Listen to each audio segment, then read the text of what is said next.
Далее представляем вашему вниманию брифинг оперативного штаба по эпидобстановке в республике. Узнаем, сколько человек заразились коронавирусом за минувшие сутки и принимаемых мерах против инфекции.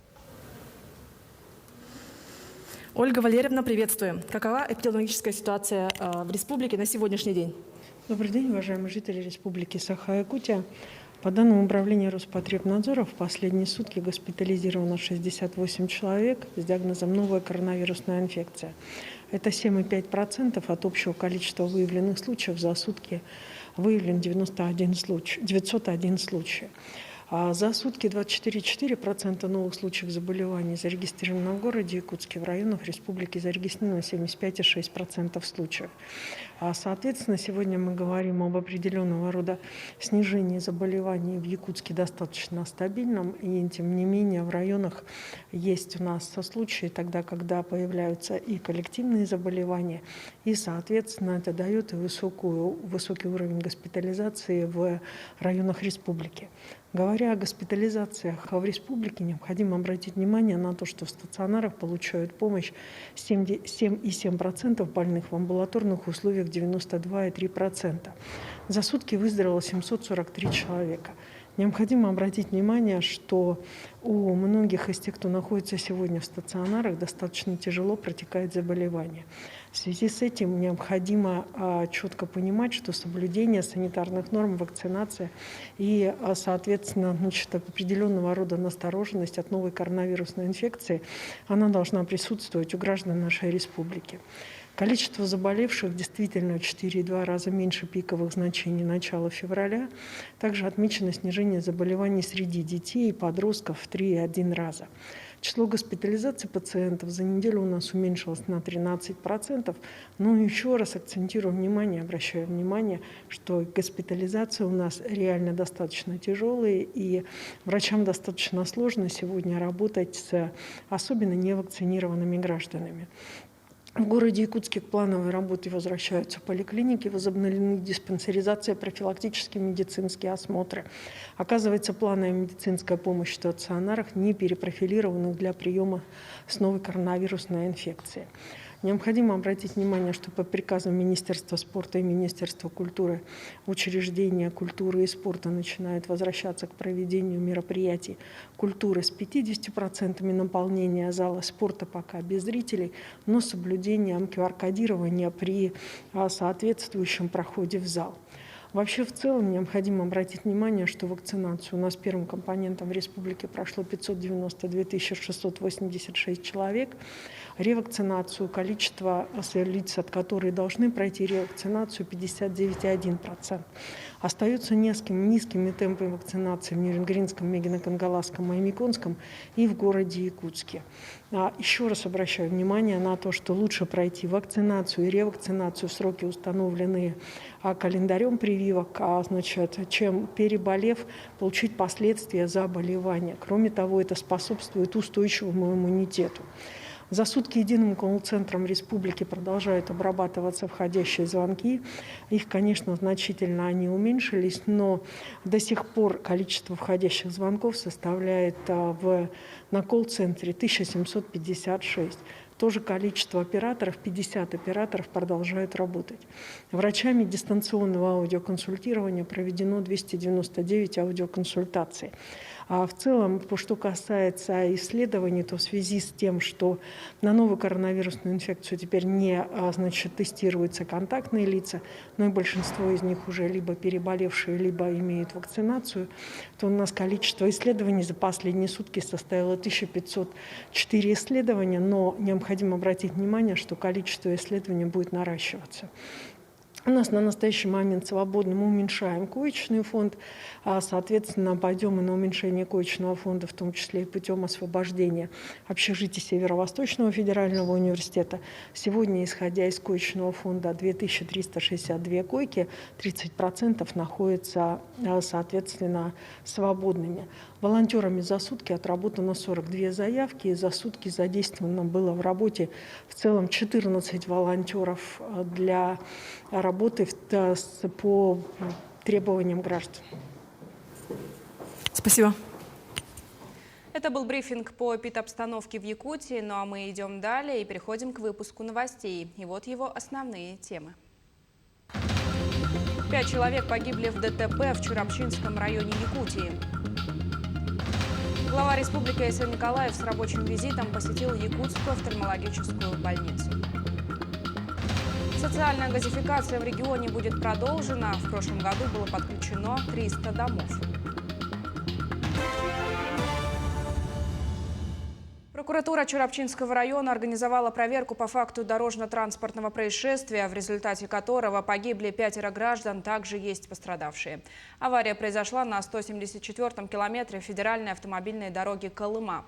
На место происшествия выехал прокурор Чурапчинского района в целях координации работы следственной оперативной группы. Предварительно установлено, что дорожно-транспортное происшествие произошло с участием автомобилей Toyota Ipsum и Toyota Camry. В ходе проверки будет дана оценка причинам и условиям гибели людей, получения вреда здоровью, соблюдения законодательства об автомобильных дорогах и дорожной деятельности и другим вопросам. Росавиация начнет контролировать цены на авиабилеты. Авиакомпании обяжут каждый месяц отчитываться о стоимости билетов в эконом-классе по маршрутам на Дальний Восток, Российский Юг и в Калининград. Поручение контролировать цены на авиабилеты дал Минтранс еще в мае прошлого года. Сегодня цены на регулярной основе и так мониторит Федеральная антимонопольная служба России. По данным ведомства, в прошлом году цены вернулись к допандемийным значениям. Власти Якутии намерены наладить тесное сотрудничество с экспертами и специалистами лаборатории Касперского по вопросам подготовки кадров в сфере информационной безопасности. Глава Якутии Айсан Николаев накануне провел рабочую встречу с Евгением Касперским. Он отметил, что в век цифровых технологий вопросы информационной безопасности требуют особого внимания со стороны властей. Вопросы подготовки IT-специалистов в сфере обеспечения информационной безопасности приобретают особую важность.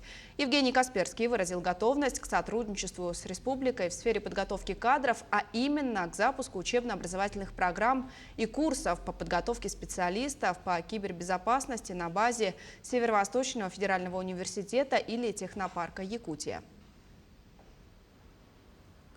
IT-специалистов категорически не хватает. Очень большой кадровый голод у IT-компаний. Поэтому что делать нам с IT-образованием? С IT-образованием в широком смысле мы, конечно, это не наш профиль, а вот с IT-безопасностью, образование по кибербезопасности, да, это к нам. И мы готовы делать все возможное с нашей стороны для того, чтобы наладить, чтобы запустить такие курсы учебные здесь, в Якутии, на любой базе, на базе университета, на базе технопарка. Как угодно. Вот это был самый главный вопрос, который мы обсудили.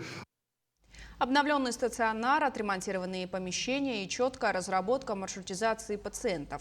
Все это сегодня увидел глава республики Айсан Николаев в рамках посещения Якутской офтальмологической больницы.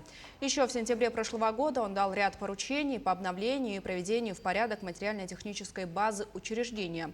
Руководители региона продемонстрировали работу новой кислородной станции. Это своеобразное новшество для больницы. Также Айсан Николаев поговорил с пациентами, узнал, какие есть плюсы и минусы в работе персонала.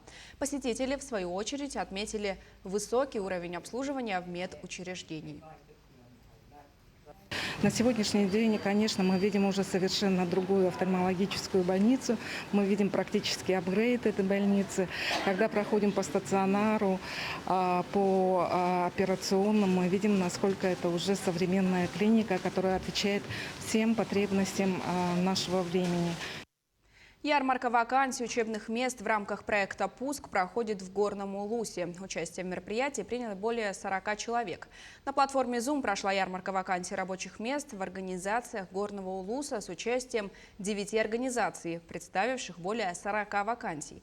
Среди работодателей Центральная больница, Горное лесничество, Управление образования, Горный автодор и почтовая связь.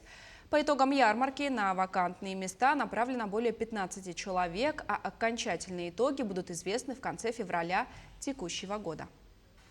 В связи с уточнением штатной численности личного состава лесопожарной станции в Горном районе в этом году ГАО «Якутлесресурс» пополнили 30 штатников. Это все будут постоянные, работающие в лесном пожаре. тушения лесным пожаре. Будет добавлена спецтехника, как КАМАЗ, гусеничные трактора, трал и инвентарь. Презентация книги ветерана педагогического труда, почетного жителя Верхневилюйского улуса Тимофеевой Ульяны Терентьевны состоялась в Верхневилюйской центральной библиотеке. Книга посвящена развитию системы образования района глазами Ульяны Терентьевны, которая более 60 лет проработала в системе образования. Книга вышла тиражом в 50 штук, в ней 372 листа, есть много редких фотографий, статей и анализов практически всех, кто работал в образовании, включая сельские школы.